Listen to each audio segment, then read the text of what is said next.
Hello students, welcome back. Chemistry का chapter 2 solution का lecture number 3 मैं लेकर आ गया हूं और आज हम लोग पढ़ेंगे कॉलिगेटिव प्रॉपर्टीज़ के बारे में। तो दोस्तों, कॉलिगेटिव प्रॉपर्टीज़ वैसा प्रॉपर्टी होता है जो कि नंबर पे डिपेंड करता है, क्वालिटी पे नहीं। ठीक है, it depends on number of material, not nature of material. तो कहने का मतलब ये है कि अगर मैं आपसे कहूँ कि आज मैंने 4 लड्डू खाया, ठीक है, तो मैंने घी के लड्डू खाया, रिफाइंड के लड्डू, क्या खाया, कैसा लड्डू खाया, इससे मतलब नहीं है। मैंने 4 लड्डू खाया। तो कहने का मतलब आप समझ रहे होंगे कि यहाँ पे क्वालिटी पे डिपेंड नहीं कर रहा है, क्वांटिटी पे डिपेंड कर रहा है। ठीक है, तो जैसा हम डिफिनेशन देखते हैं, those properties of dilute solution which depend only upon number of solute particle and not on nature of solute particle. तो ये नंबर पे डिपेंड करता है, नेचर पे नहीं। ठीक है, तो आपको समझ में आ गया होगा। हम लोग 4 कॉलिगेटिव प्रॉपर्टीज को पढ़ेंगे। पहला, relative lowering in vapour pressure, elevation in boiling point, depression in freezing point and osmotic pressure. ठीक है, तो ये 4 प्रॉपर्टीज कॉलिगेटिव प्रॉपर्टीज हैं, इसको हम लोग पढ़ेंगे। ठीक है, तो आइए शुरू करते हैं relative lowering in vapour pressure को।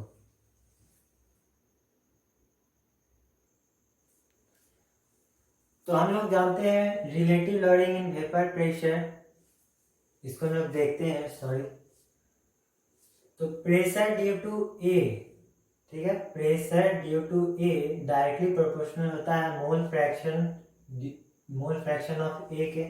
ठीक है, तो pressure due to A, partial pressure due to A बराबर कांस्टेंट, प्रोपोर्शनैलिटी को हटाने के लिए प्रोपोर्शनैलिटी कांस्टेंट हम लोग यूज करते हैं। ये कहाँ से आया ये आप जान रहे हैं, पिछले लेक्चर में मैंने बताया था। अब देखिए कि partial pressure due to A बराबर पी नॉट ए कांस्टेंट जो है, अब हम लोग जीटा ए जो मोल फ्रैक्शन ड्यू टू ए है उसको हम लोग 1 माइनस जीटा बी लिख सकते हैं, क्योंकि हम लोग जान रहे हैं कि mole fraction due to A plus mole fraction due to B बराबर 1 होता है।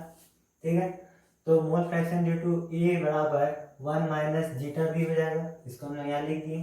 ठीक है, अब P naught A pressure due to A, pure pressure due to A को इससे मल्टीप्लाई करेंगे तो ये हो जाएगा pure pressure due to A minus P naught A zeta B. ठीक है, अब देखिए इस टर्म को हम लोग इधर ले आते हैं और इस टर्म को इधर लेके चल जाते हैं, तो ये जो एक्सप्रेशन हम लोग को मिल रहा है इसको हम लोग कहते हैं लोअरिंग इन वेपर प्रेशर। तो कितना वेपर प्रेशर लो हुआ ये इसे निकलता है। ठीक है, अगर हम लोग मोल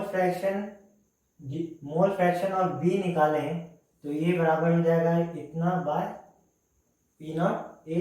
ठीक है, तो ये जो एक्सप्रेशन हमको मिला ये है relative lowering in vapour pressure. ठीक है, फिर से समझ लें कि partial pressure due to A is directly proportional to mole fraction of A. यहाँ से प्रोपोर्शनलिटी को हटाएं और कांस्टेंट को लगाएं। अब हम लोग मोल फ्रैक्शन ऑफ ए को 1 minus mole fraction of B लिख सकते हैं। अब इसको मल्टीप्लाई कर दिए दोनों साइड, इसको इधर ले आए और पी नॉट ए को इधर ले आए तो लोअरिंग इन वेपर प्रेशर निकल गया। अब हम लोग जीटा बी को लिख दें और इसका वैल्यू को निकालने का एक्सप्रेशन लिख दें, तो ये जो एक्सप्रेशन कंप्लीट आ रहा है इसको हम लोग relative lowering in vapour pressure कहेंगे। अब आप लोग देख रहे होंगे यहाँ स्टार लगा के लिखा हुआ है नॉन इलेक्ट्रोलाइट। तो अभी हम लोग 4 केस पढ़ेंगे, 4 कॉलिगेटिव प्रॉपर्टीज को पढ़ेंगे, तो वो चारों केस जो होगा वो नॉन इलेक्ट्रोलाइट का केस होगा। इसका मतलब आयंस जो है वो आपस में इंटरेक्ट नहीं कर रहे, आपस में इंटरेक्शन को नहीं कर रहे हैं। ठीक है, आयंस का कोई रोल यहाँ पे नहीं है, वही है नॉन इलेक्ट्रोलाइट। और फिर हम लोग इस चारों प्रॉपर्टी को पढ़ने के बाद इलेक्ट्रोलाइट का भी केस देखेंगे और उसका चारों कॉलिगेटिव प्रॉपर्टी जो है उसको डील करेंगे। तो ये पहला हो गया, इसको आप लोग नोट कर ले।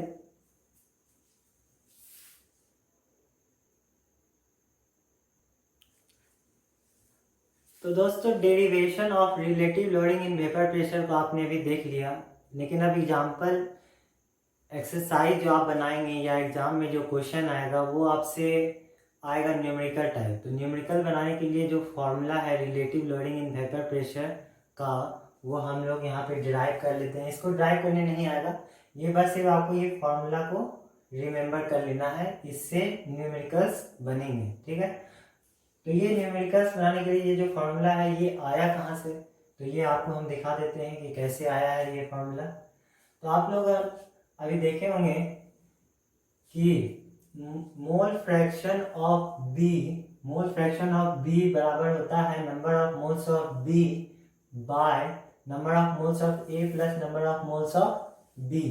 ठीक है, और इसका बराबर अभी आपने निकाला है relative lowering in vapour pressure से, ये वाला expression pure pressure due to A minus pressure due to A by pure pressure due to A. इसको आपने अभी पहले डिराइव किया था। अब अगर ऐसा केस हो, ऐसा मान लिया जाए कि number of moles of A जो है वो बहुत ही ज़्यादा है number of moles of B के कंपैरिजन में। ठीक है, तो इस केस में क्या होगा कि number of moles of B को हम लोग निग्लिजिबल मान लेंगे, उसको हम लोग 0 मान लेंगे। ठीक है, तो यहाँ पे number of moles of B है तो इसके प्लेस पे हम लोग 0 पुट कर देंगे, तो ये हो जाएगा number of moles of B upon number of moles of A. ठीक है, इतना बराबर ये जो वैल्यू है इसको लिख दिए। अब आप लोग जान रहे हैं कि number of moles of B, इसको निकालने का तरीका है कि मास अपॉन मोलर मास। ठीक है, मास अपॉन मोलर मास। यहाँ देखिए W जो है वो शो करता है मास को और M जो है वो शो करता है मोलर मास को। ठीक है, तो mass upon molar mass number of moles का फॉर्मूला होता है।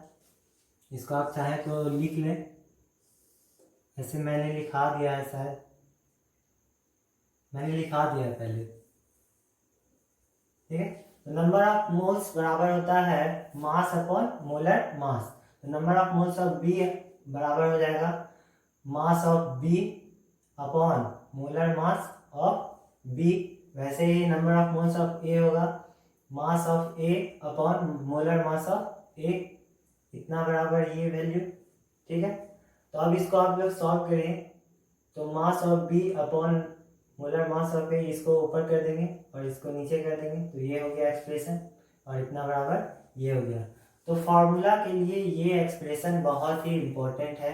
ये कहाँ से आया ये मैंने बता दिया, ये आपको डिराइव करने नहीं आने वाला है।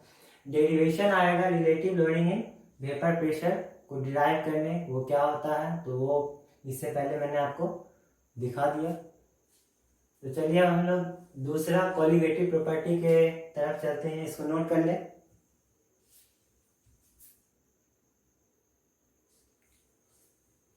तो दोस्तों नेक्स्ट पॉइंट है हमारा इलिवेशन इन बॉइलिंग पॉइंट।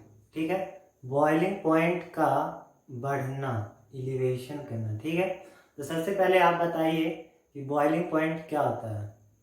कुछ लोग ये बताएंगे कि it is the temperature in which liquid boil liquid evaporate. ये सब गलत है, गलत नहीं है, मतलब बच्चों के लिए। अब आप लोग स्टैंडर्ड आ गए, क्लास 12 में आ गए, तो कुछ स्टैंडर्ड डेफिनेशन इसका चाहिए। तो हम लोग बॉइलिंग पॉइंट को डिफाइन करेंगे वेपर प्रेशर के टर्म में। तो वेपर प्रेशर के टर्म में बॉइलिंग पॉइंट का क्या डेफिनेशन होगा ये आप लोग देखिए। तो it is the temperature at which the vapor pressure of solution becomes equal to the vapor pressure of atmospheric pressure। ठीक है, तो एटमॉस्फेरिक प्रेशर क्या है, उसके बराबर जब वेपर प्रेशर ऑफ सॉल्यूशन हो जाएगा। तो सॉल्यूशन का जो वेपर प्रेशर है वो जब एटमॉस्फेरिक प्रेशर के इक्वल हो जाएगा, तब हम लोग उस पॉइंट को, जिस टेम्परेचर पे ऐसा होगा उस टेम्परेचर को बॉइलिंग पॉइंट कहेंगे। समझ में आया? जब वेपर प्रेशर ऑफ सॉल्यूशन बराबर हो जाए एटमॉस्फेरिक प्रेशर के, जितना एटमॉस्फेरिक प्रेशर है उसके बराबर हो जाए वेपर प्रेशर ऑफ सॉल्यूशन, तब हम लोग उस टेम्परेचर को बॉइलिंग पॉइंट कहेंगे। ठीक है, आपसे एग्जाम में ये क्वेश्चन आ सकता है, पूछा जा सकता है कि व्हाट इज बॉइलिंग पॉइंट। तो आप आज से पहले जो डेफिनेशन पढ़े थे उसको नहीं लिखेंगे, उस पर आपको मार्क्स नहीं मिलेगा। नया डेफिनेशन वेपर प्रेशर के टर्म में बॉइलिंग पॉइंट का ये है, इसको आप लोग को लिखना है। तो वेपर प्रेशर जो होता है वो इन्वर्सली प्रोपोर्शनल होता है बॉइलिंग पॉइंट का, ठीक है। जैसे जैसे बॉइलिंग पॉइंट बढ़ेगा वेपर प्रेशर घटता चला जाएगा, ठीक है। और हम लोग इसको थोड़ा ग्राफ में समझने का कोशिश करेंगे, इसको नोट डाउन करें।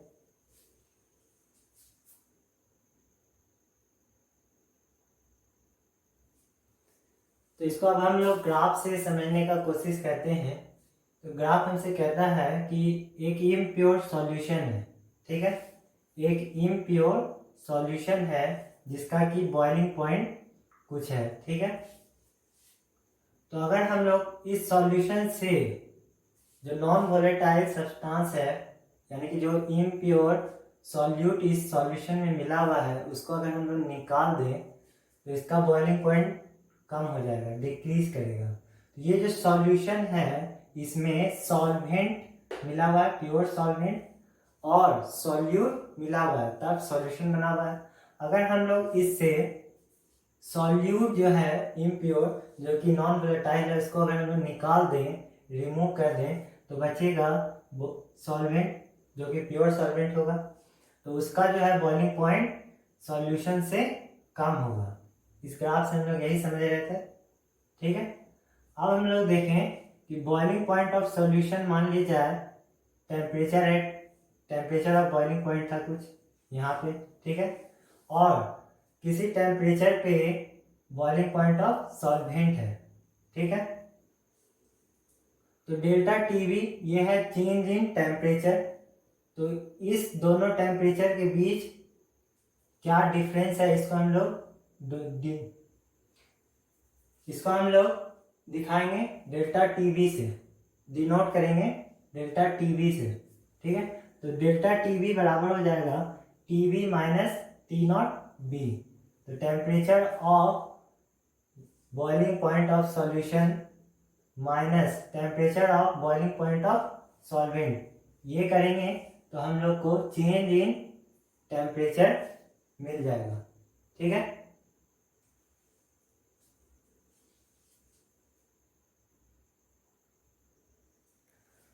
तो दोस्तों इलिवेशन इन बॉइलिंग पॉइंट जो निकला, जो चेंज इन टेम्परेचर निकला है, आया है, उस पे एक्सपेरिमेंट किया गया।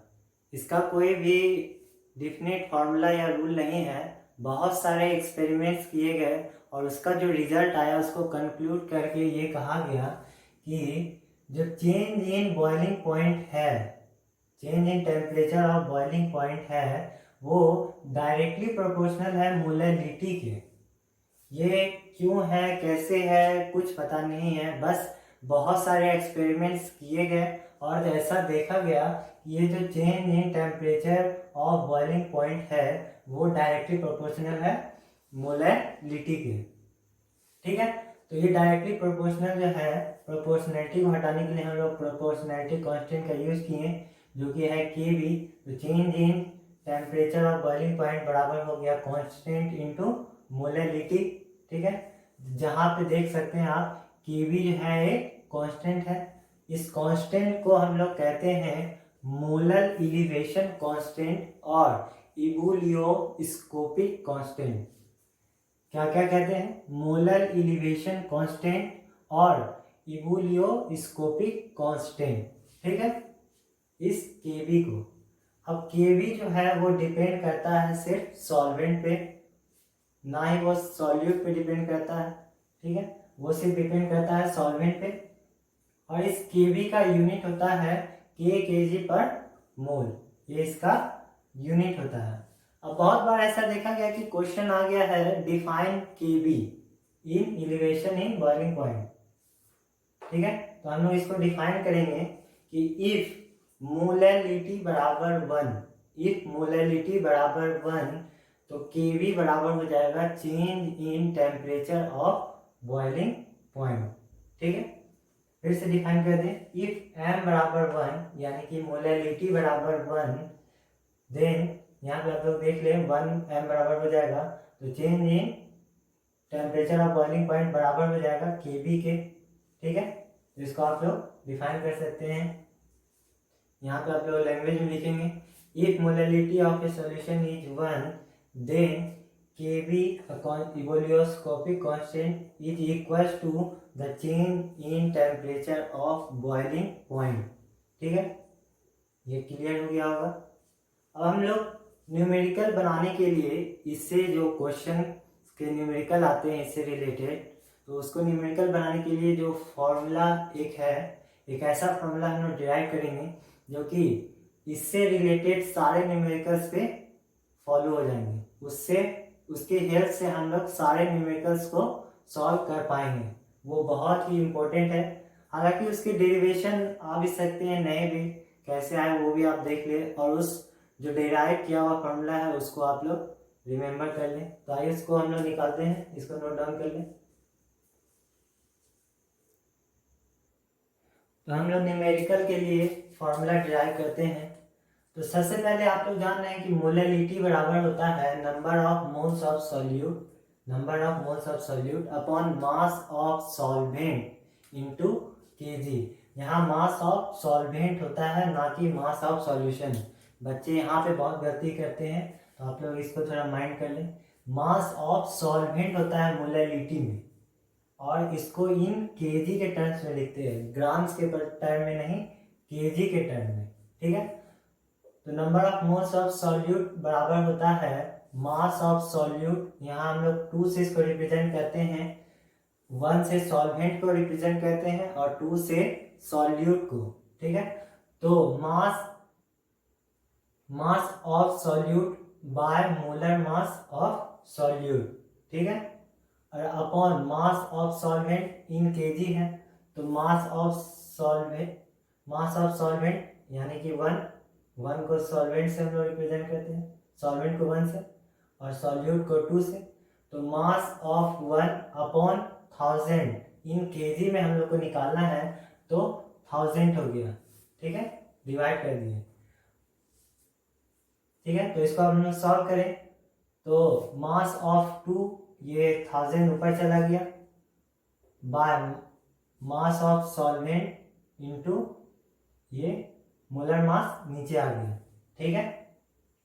अब हम लोग जान रहे हैं change in temperature of boiling point बराबर होता है कांस्टेंट इनटू मोलैलिटी, ठीक है।